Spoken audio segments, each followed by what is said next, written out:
There is a peculiar weight that presses upon the soul when one feels that time has been wasted. We measure our years, count our failures, and whisper to ourselves, "If only I had done things differently." We see the lost opportunities, the broken plans, and the paths that led nowhere. But in doing so, we forget one great truth. God is not bound by our clocks and calendars. What we call lost time is not lost at all in His hands. We imagine time as a river, flowing steadily forward, and once a moment is gone, it cannot return. But God is not a mere traveler on this river. He is the maker of it. If He can create time itself, can He not restore what we think is lost? Our human minds, shaped by limitations, struggle to grasp that He is not constrained by what we see as irreversible.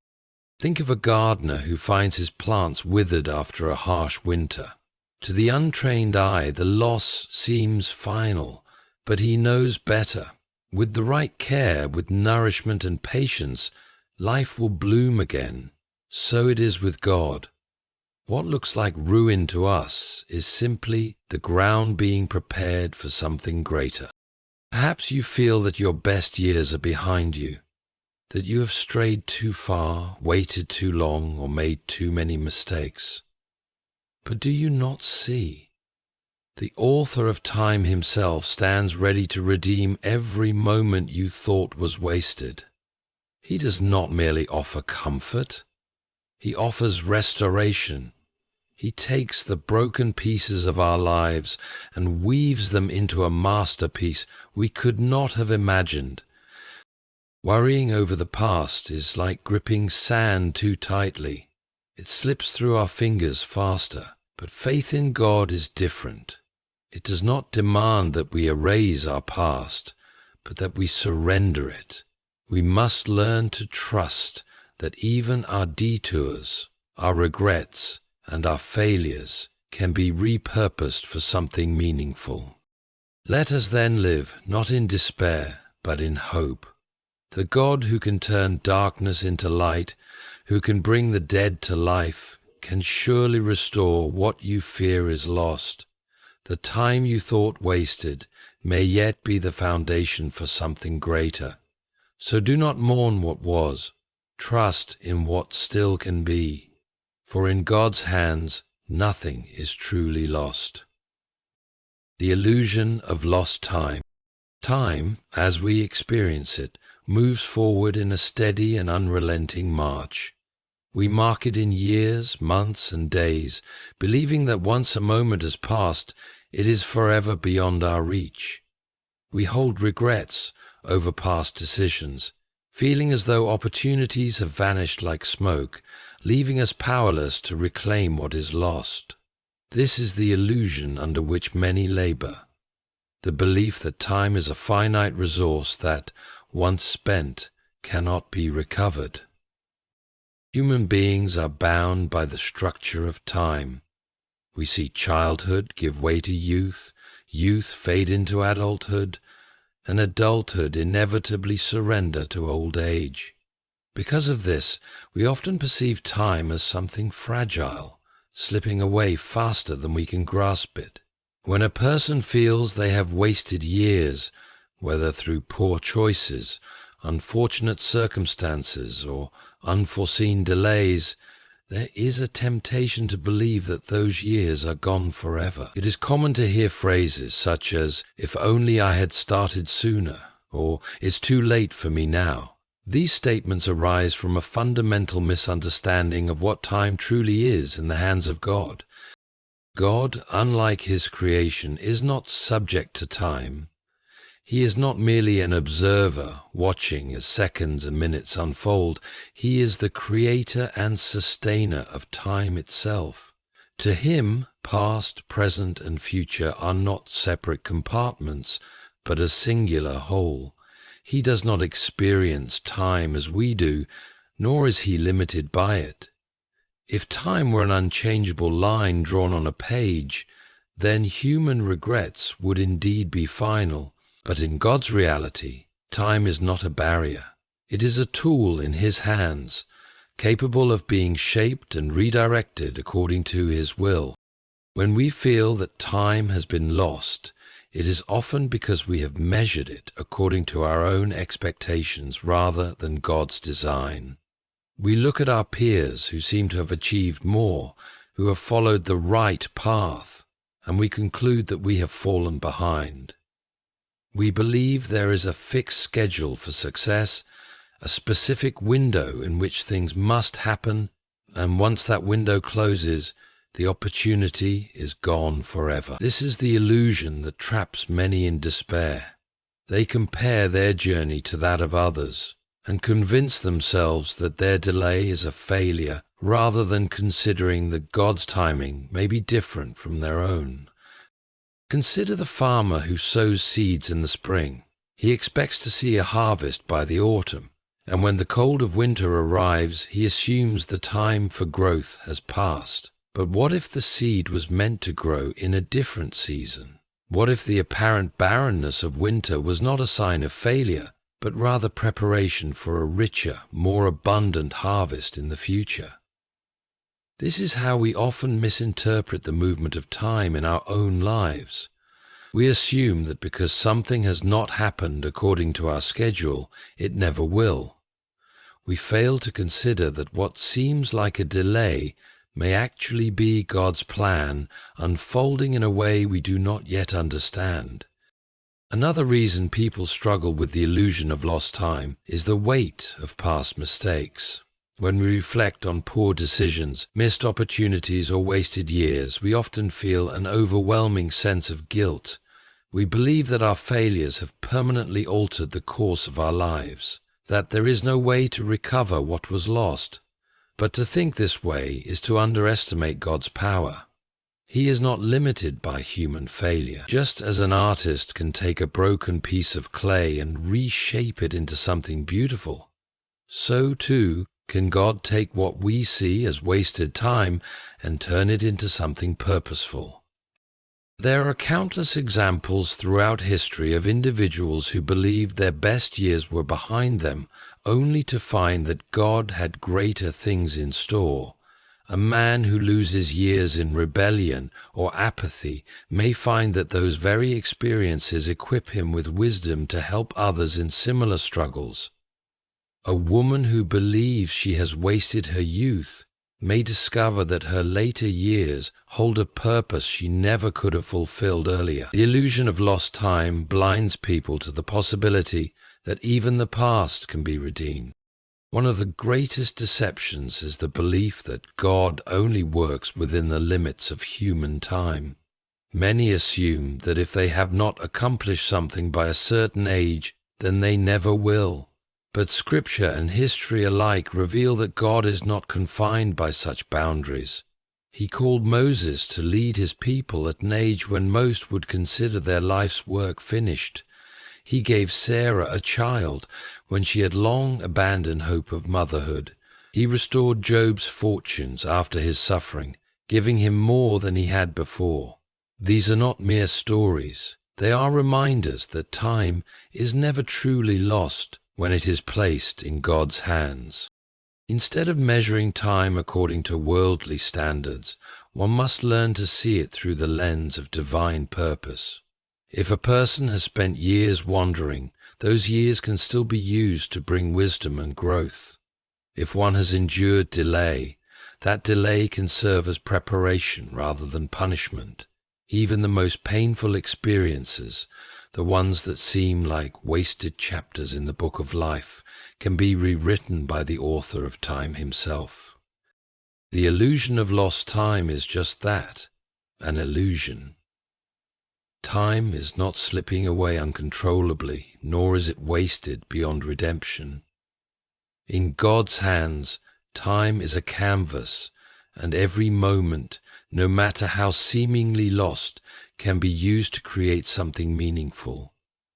Those who trust in this truth will find that no matter how much time has passed, nothing is truly beyond restoration. Divine restoration. Restoration is a concept deeply embedded in the nature of God. He is not merely a creator who sets things in motion and then watches from a distance. He is actively involved in redeeming and restoring what appears to be lost. Where human beings see brokenness, he sees potential. Where they see wasted years, he sees opportunities for renewal. Restoration is not just about recovering what was lost. It is about making things even greater than before. One of the most remarkable aspects of divine restoration is that it is not bound by human limitations. People often think of restoration in terms of undoing past mistakes or simply getting back what was lost. But God's restoration goes beyond mere replacement. When He restores, He transforms. He does not merely give back what was taken, He multiplies and enhances it. He does not just return things to their original state, He brings forth something new and even more beautiful. Consider the story of Job. He was a man who lost everything, his wealth, his family, his health. From a human perspective, his situation seemed beyond repair. Yet, God restored him in a way that exceeded what he had before. The latter part of Job's life was more abundant than the former. This is a pattern seen throughout Scripture. When God restores, He does not simply give back what was taken. He blesses beyond measure. Divine restoration also works in the realm of time. People often lament the years they have lost, years spent in failure, disobedience, or suffering. They assume that those years are beyond redemption, that they have permanently fallen behind. But God has the power to restore lost time, not by turning back the clock, but by making the remaining time more fruitful than all the years before. He can bring a level of growth, wisdom, and impact in a short period that surpasses what one could have achieved in decades on their own. The process of restoration often begins with brokenness. A field must first be plowed before it can bear fruit. A house must sometimes be torn down before it can be rebuilt stronger. In the same way, God often allows seasons of loss and suffering as a means of preparing the ground for something greater. What seems like destruction is often the first step in divine renewal. The pain of the present moment is not the end of the story. It is merely the setting for restoration to take place. One of the greatest obstacles to experiencing divine restoration is the human tendency to dwell on the past. People replay their failures, regrets, and losses, believing that they are beyond repair. They become prisoners of their past, unable to move forward because they cannot see beyond what they have lost. But God's restoration requires a shift in perspective. Instead of focusing on what was, one must focus on what can be. Restoration is not about reclaiming the past. It is about embracing the new work God is doing in the present. Faith is a key component of restoration. God can restore, but He calls people to trust in His process. Just as a farmer must believe that the barren field will one day yield a harvest, so too must one believe that what is broken can be renewed. This faith is not blind optimism. It is a recognition that God has always been in the business of turning ashes into beauty, despair into hope, and loss into gain. Another crucial aspect of divine restoration is surrender. Many people try to fix their brokenness on their own, relying on their own strength to recover what they have lost. But true restoration comes when one surrenders to God's plan. It is in letting go of control, in trusting His timing and His methods, that real renewal begins. Often, the very things people hold on to, resentment, regret, self-reliance, are the barriers preventing them from experiencing true restoration. Restoration does not always happen in the way one expects. Sometimes God restores by giving back what was lost. Other times He restores by leading a person down an entirely new path, one that is even better than the one they originally pursued. A dream that was shattered may be replaced by a purpose even greater. A loss that seemed devastating may lead to blessings that would have never been possible otherwise. God's ways are higher than human ways, and His restoration often comes in forms that are unexpected, but ultimately far greater than anything imagined. Time itself is subject to divine restoration. It is easy to believe that once time is gone, it can never be recovered. But God operates outside of time. He can make a single year of obedience more fruitful than a lifetime of wandering. He can take a person who feels they have wasted decades and use them mightily in ways they never thought possible. The years that seemed barren can suddenly produce an abundant harvest. Restoration is not only about the individual. It extends to relationships, opportunities, and even entire communities.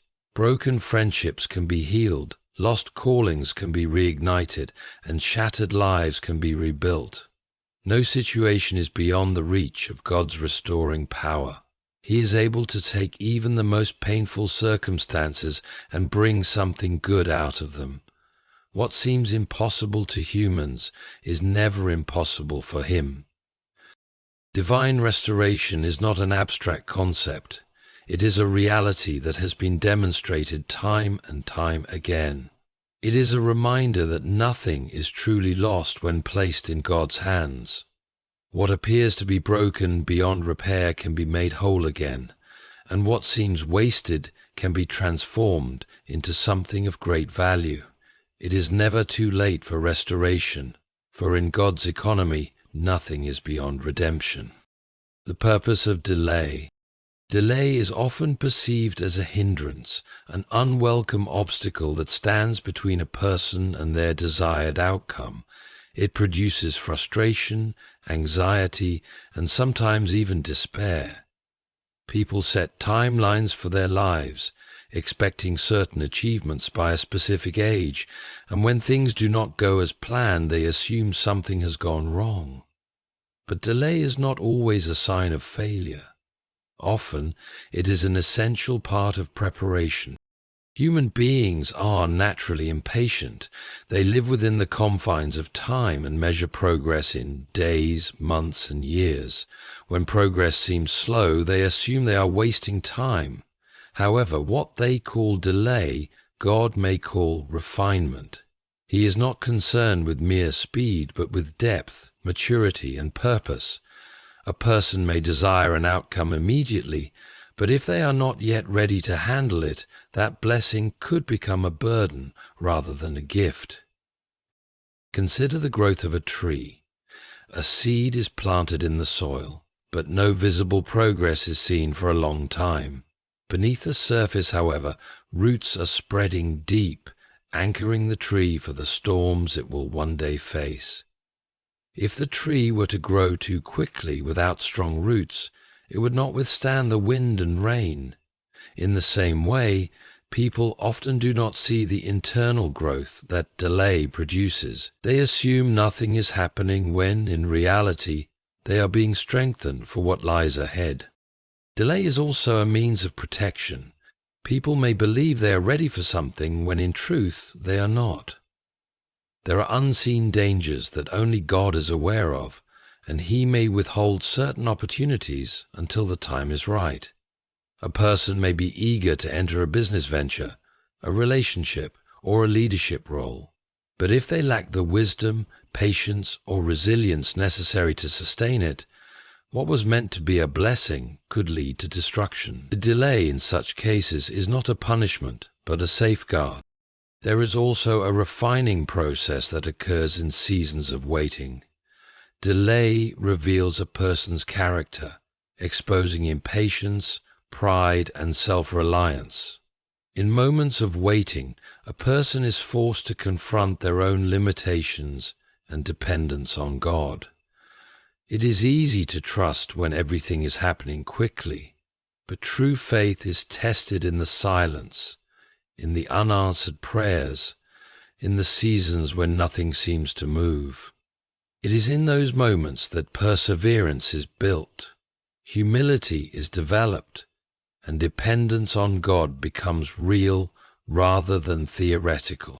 History is filled with examples of individuals who experienced significant delays before stepping into their purpose. Moses spent 40 years in the wilderness before leading the Israelites. Joseph endured betrayal and imprisonment before becoming a ruler in Egypt. David was anointed as king but spent years in exile before taking the throne. Each of these individuals faced long periods of waiting, yet each delay was preparing them for something greater than they could have imagined. Had they received their destiny too soon, they would not have been ready to fulfill it. One of the greatest dangers in times of delay is the temptation to take matters into one's own hands. Impatience leads people to force opportunities, to rush into things before they are ready. They try to manipulate outcomes, believing that if they do not act now, they will miss their chance. But forced opportunities rarely lead to lasting success. What is gained through impatience is often lost through lack of preparation. The right thing at the wrong time can be just as damaging as the wrong thing altogether. Delay also serves to align a person with God's timing. People tend to see their lives from a limited perspective, focusing only on their own desires. But God sees the entire picture. He knows when circumstances will be most favorable, when hearts will be most receptive, when conditions will be ideal. What seems like an unnecessary delay may actually be perfect alignment. A door that remains closed today may open tomorrow, under circumstances that are far better than what one could have arranged alone. Seasons of delay are opportunities for learning. Instead of viewing them as wasted time, they should be seen as classrooms where vital lessons are taught. Patience, resilience, trust, wisdom. These qualities are not developed in ease and speed, but in seasons of waiting. Those who embrace the lessons of delay emerge stronger, wiser, and better prepared than those who resist the process. Another purpose of delay is the testing of motives. It is easy to pursue something with the wrong intentions, seeking personal gain rather than genuine purpose. Delay forces a person to evaluate why they desire something. Are they seeking recognition, power, comfort, or self-contribution? Or are they truly pursuing what aligns with God's will? When something is delayed, one must ask whether their motivation remains pure or if it shifts in the absence of immediate gratification. There is also a communal aspect to delay. Sometimes the timing of one person's breakthrough is connected to the readiness of others. A leader may need to wait until their future team is prepared. A person seeking marriage may be delayed until both individuals are spiritually and emotionally ready. A business venture may require the right market conditions to flourish. Delay is not always about the individual. It is often about the larger story that is unfolding. What a person does during a delay determines how well they will handle the blessing when it comes. Those who complain, grow bitter, or give up may miss what was being prepared for them. But those who embrace the process, who use the time to grow, develop, and seek wisdom, will find that when the moment arrives, they are truly ready. The waiting was not in vain. It was preparation for something far greater than what they had imagined. God's ability to accelerate progress. God is not bound by the limitations of human time. People measure progress through years of effort, believing that success is a slow, incremental process. Yet throughout history, God has demonstrated His power to accelerate progress in ways that defy human expectations.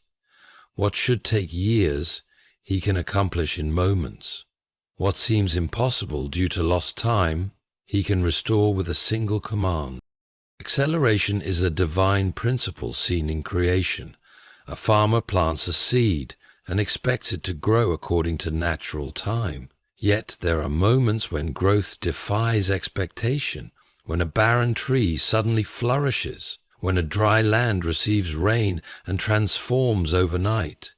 In the same way, God can take a person who feels they have wasted years and propel them forward in a way that surpasses natural effort. One of the most remarkable aspects of divine acceleration is that it does not require a person to understand how it happens. Just as a tree does not strain to grow, but simply responds to the conditions set by its creator, so too can a person experience rapid transformation when they align with God's purpose. They may have struggled for years with little progress, only to find that suddenly doors open, opportunities arise, and what once seemed impossible becomes reality. There are numerous examples of this in Scripture. Joseph spent years in prison, seemingly forgotten, yet in a single day he was elevated from prisoner to ruler of Egypt. The Israelites wandered in the wilderness for 40 years, but when the time of fulfillment arrived, they entered the promised land in a moment. Jesus turned water into wine instantly, bypassing the natural fermentation process that should have taken years. These are not just stories. They are evidence that when God decides to move, time is no longer an obstacle. Human beings often believe that past delays dictate future progress. They assume that because they have been behind for so long, catching up will take just as much time. But God operates differently. When He accelerates a person's progress, He does not merely restore lost years, He multiplies their impact. A person who has spent a decade in obscurity can suddenly find themselves in a position of influence overnight. Someone who has labored without recognition may suddenly be elevated beyond their peers. The key to experiencing divine acceleration is alignment with God's will. He does not accelerate progress randomly. He does so for those who are prepared. A seed buried in the ground cannot grow until it is in the right environment. Likewise, a person must be positioned correctly in their faith, character, and purpose to receive God's acceleration. Those who remain in bitterness over lost time may not recognize the opportunity when it arrives, but those who trust that God can redeem the past will be ready when acceleration comes. Another element of acceleration is obedience.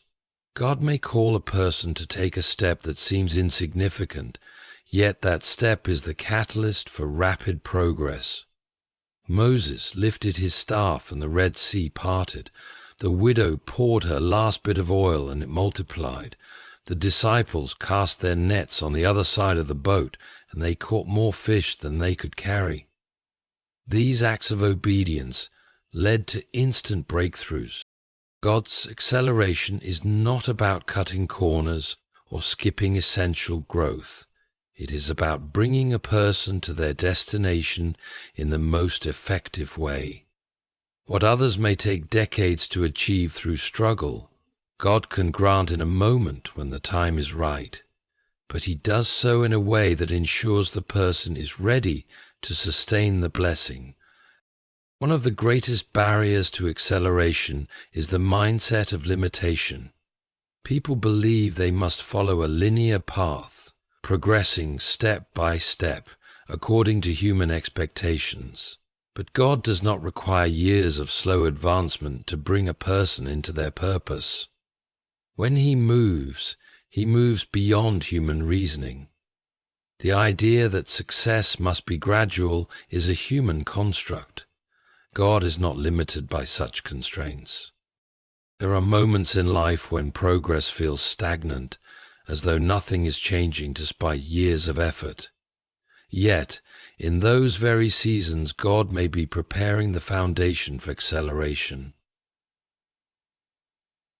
A person may spend years in training, only to find that in a single moment they are placed in the position they have been preparing for. The years were not wasted. They were necessary for what was to come. Divine acceleration does not mean there will be no struggle. It does not mean that effort is unnecessary. What it does mean is that when the time of fulfillment arrives, progress will come at a supernatural speed. It means that lost years do not define a person's destiny. It means that even if others have moved ahead, God can propel a person forward in ways they never imagined. God's ability to accelerate progress is a reminder that time is ultimately under His control. No delay is final, no setback is permanent, and no opportunity is truly lost when placed in His hands. He can make up for years in a moment, turning what seemed like wasted time into a testimony of His power. Those who trust in Him will find that when acceleration comes, it will be greater, faster, and more impactful than they ever thought possible.